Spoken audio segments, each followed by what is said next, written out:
Olá! No final do tratado de Sotá, a Mishnah nos afirma o seguinte, de que quando faleceu Rabi, que era Rabi Yehuda Anassi, acabou com a humildade e com o temor ao pecado.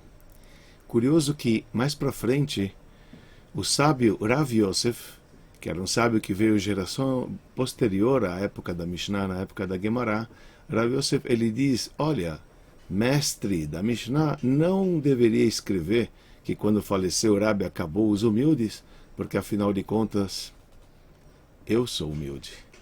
É curioso essa passagem que termina o Talmud com essa expressão. Como o mestre pode dizer que ele é humilde? A verdade é que o verdadeiro humilde ele tem que saber o seu próprio valor. Uma pessoa que ela não conhece o seu próprio valor, ela não é digna da humildade. Ser verdadeiro é também uma qualidade necessária. O mestre sabia que ele era humilde, mas o que ele está aqui não está sendo orgulhoso ao dizer que ele é humilde.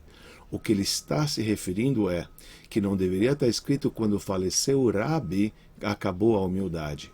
Ele quis dizer o seguinte, toda a minha humildade foi que eu aprendi deste homem chamado Rabi, dos ensinamentos desse grande mestre que foi o autor da lei oral. Ele me trouxe os ensinamentos que me fez ser humilde. O que ele quis dizer não deveria ter escrito quando morreu Rabi, pois Rabi jamais morreu.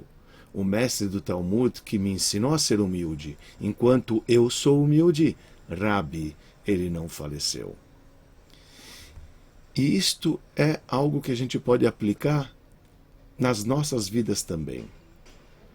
Nós perdemos entes queridos. Os entes queridos que a gente perde, eles deixam de existir, mas eles não deixam de viver.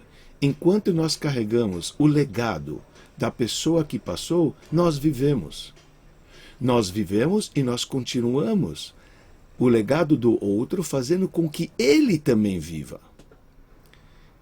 Hoje eu não tenho meus pais, mas enquanto eu continuo o caminho dos meus pais, apesar deles não existirem, eles vivem. Em outras palavras, para viver não precisa existir. Existir, por definição, significa ocupar espaço. Quando alguém deixa ele de ocupar espaço, pois ele pereceu, ele foi enterrado, ele já não mais ocupa espaço, isto não significa que ele morreu. Pode ser que ele vive, depende de mim. Eu continuo o legado dele, os seus ensinamentos, que é a sua verdadeira estrutura, continua para sempre. Isso que o sábio quis dizer no final do Talmud. Não digam que quando faleceu Rabi acabou a humildade, pois se eu sou humilde, eu aprendi de Rabi. E se é algo que eu aprendi dele, o mestre ele vive. E assim também a gente aplica sobre o templo sagrado. O templo foi destruído. O que foi destruído foi a matéria do templo, mas o templo continua.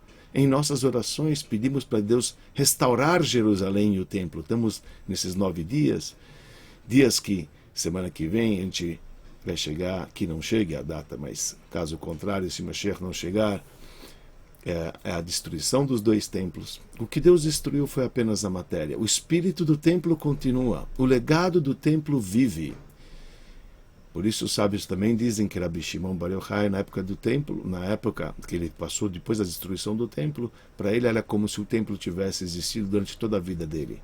Porque ele viveu com o templo. Quando se vive com o templo, como nas nossas orações a gente cita diversas vezes Jerusalém, o templo sagrado, a gente, apesar de não ter o templo fisicamente, o templo está vivo dentro de nós.